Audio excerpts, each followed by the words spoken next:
എന്നാൽ ഇതൊന്നും നന്ദിയോടെ ഓർക്കാനോ ചിന്തിക്കാൻ പോലുമോ നേരമില്ലാതെ പ്രായമായ മാതാപിതാക്കളെ വൃദ്ധസദനങ്ങളിലാക്കി തങ്ങളുടെ കടമ നിറവേറ്റിയെന്ന വിദ്യാധാരണയിൽ കഴിയുന്ന ന്യൂജൻ സംസ്കാരം സ്വത്തിനും സുഖലോൽപതയ്ക്കും ആഡംബര ജീവിതത്തിനുമായി ദൈവദാനമായ മനുഷ്യ ജീവനെ എന്തിന് സ്വന്തം അമ്മമാരെ പോലും കരുണയില്ലാതെ കൊന്നൊടുക്കാൻ നമുക്കിന്ന് മടിയില്ല.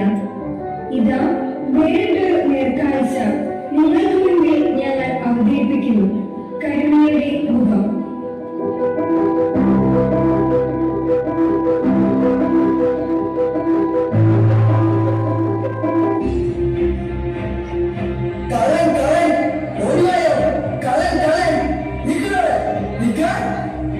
അയ്യോ എന്താ ഞാനൊന്നും എത്തില്ല. എന്നെ തല്ലല്ലേ.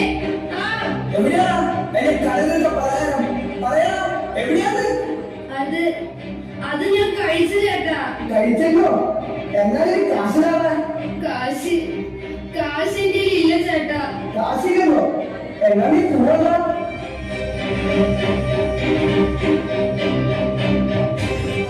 അമ്മ അവിടെ നിന്നേ. എന്താ എന്ത് ചെയ്യ പ്രശ്നം?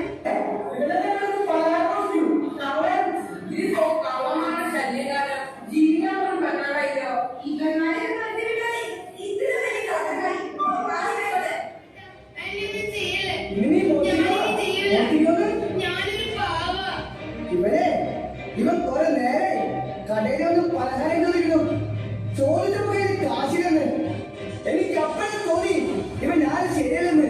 എവിടെയാ പഠിച്ചു വലിയ സാധനം? എടുക്കണോട്ട്. എന്റെ ഇല്ല ചേട്ടാ. ഞാനത് കഴിച്ചു പോയി. ദർശനേട്ടാ ചേട്ടാ, ഒരാഴ്ച വല്ലതും കഴിച്ചിട്ട്. ഇവരോടൊന്നും ചോദിച്ചിട്ട് കാര്യമില്ല. ഇവര് സഞ്ചി പരിശോധിക്കേ. ചേട്ടാ അതിനകത്ത് ഒന്നുമില്ല. ഞാൻ പറഞ്ഞില്ലേ അത് ഞാൻ കഴിച്ചു പോയി. നോക്കട്ടാ.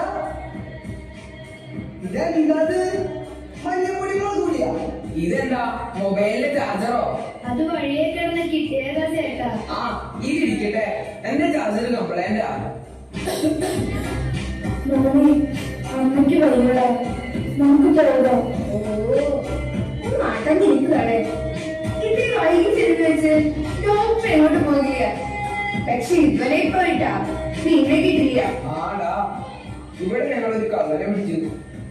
നീയാണെങ്കിൽ വാടാ, രണ്ടെണ്ണം കൊടുത്തിട്ട് പോ. അതൊരു രസമല്ല. Okay okay. ഞങ്ങളെ പോലെ കുറച്ച് മാന്യന്മാരുടെ കാവൽക്കാരോടൊപ്പോ ഒരു കടമാരുടെ ജീവിക്കില്ലടാ. അല്ലടാ. ഓ പിന്നല്ലാതെ. തോമസ് ഏട്ടാ ഒന്ന് നേരെ പിടിച്ചേ. ഒരു സെൽഫി എടുക്കട്ടെ.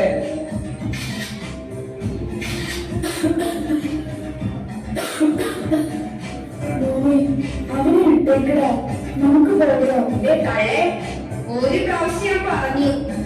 അത്രയ്ക്ക് ചെറിയാണല്ലേ അവൻ ഒറ്റയ്ക്ക് നോക്കോ. എന്താ പറയുന്നത്? അവന് പാവല്ലേ. അവനെ വിട്ടേക്ക്. ഇങ്ങനെ ഇവന് പണി ചെയ്തു പോലീസിനെ ചെയ്തു. വേണ്ട വിട്ടേക്ക്.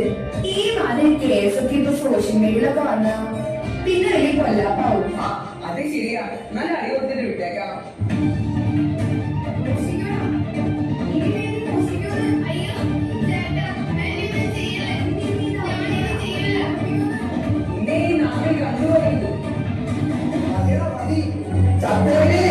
പിന്നെ ഇവിടെ വേണ്ടി സംസാരിക്കാൻ 1000 പേരിടാതോ ഇട്ടേക്ക്. ഓ ഈ അമ്മ ഇതെന്ത് നോക്കിക്കാ. വരുന്നില്ലേ? വാ ഇങ്ങോട്ട്. മോനെ പതുക്കെ.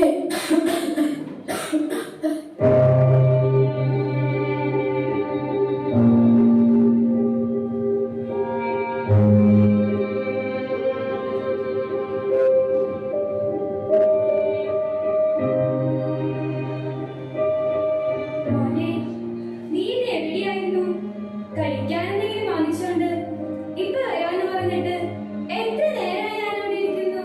എനിക്ക് വിശക്കുന്നു. മോനെ മൗനം എന്ത് പറ്റി? ആകെ അല്ലാതെ ഇരിക്കുന്നുണ്ടല്ലോ. അത് പിന്നെ അമ്മേ, ഞാനിവിടെ വന്നപ്പോ ഇവിടെയൊന്നും കടയില്ലായിരുന്നു. പിന്നെ അങ്ങ് ദൂരെ പോയി മേടിച്ചോണ്ട് വന്നത്. അതുകൊണ്ടാ അമ്മയ്ക്ക് ഞാൻ പലഹാരം വാങ്ങിയിട്ടുണ്ട്. ദാ കഴിക്കി. നീ കഴിച്ചോടാ? ആ, ഞാൻ കഴിച്ചു.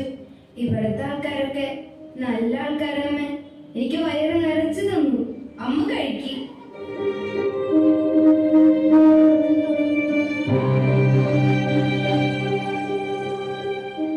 ഒന്ന് വേഗം നടക്ക്.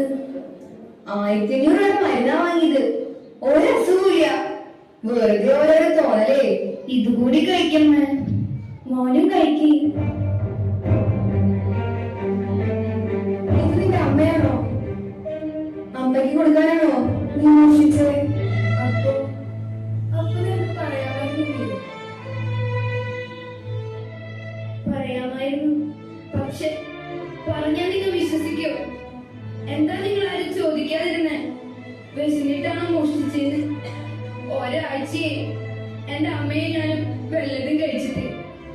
പണിക്ക് പോവാൻ മടിയായിട്ടില്ല. എന്റെ ഹൃദയത്തിന് ഒരു തകരാറ്.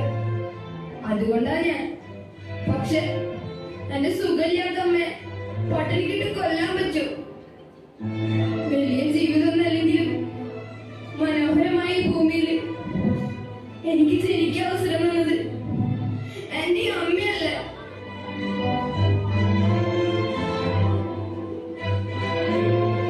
താങ്കളോട് ക്ഷമിക്കണം. താങ്കൾ ഹാർട്ട് പേഷ്യന്റ് ആണെന്ന് എനിക്കറിയില്ലായിരുന്നു.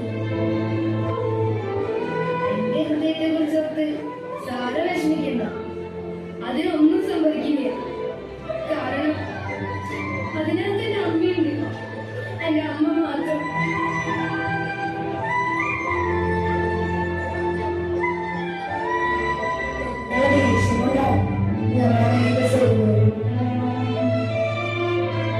ദേഷ്യം, പെട്ടെന്നുള്ള ദേഷ്യം അല്ലേ? അങ്ങനെ സംഭവിക്കുന്നത് എന്താണെന്നറിയോ സാറേ?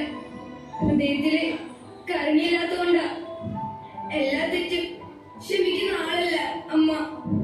അമ്മ ഇങ്ങനെ ഹൃദയത്തോട് ചേർത്ത് വയ്ക്കും സാറേ. അപ്പൊ എല്ലാവരെയും മക്കളായിട്ട് കാണാൻ പറ്റും. എല്ലാവരുടെയും തെറ്റുകളും കുറ്റങ്ങളും ഓർക്കാനും പറ്റും. ഈ ലോകത്തിലുള്ളവർക്ക് അത് ആണായാലും പെണ്ണായാലും വേണ്ടത് ഒരമ്മ മനസ്സാ സാറേ. വിശപ്പിന്റെ വില അറിയാവുന്ന, മറ്റുള്ളവരുടെ വിഷമങ്ങൾ മനസ്സിലാക്കാവുന്ന ഒരമ്മ മനസ്സ്.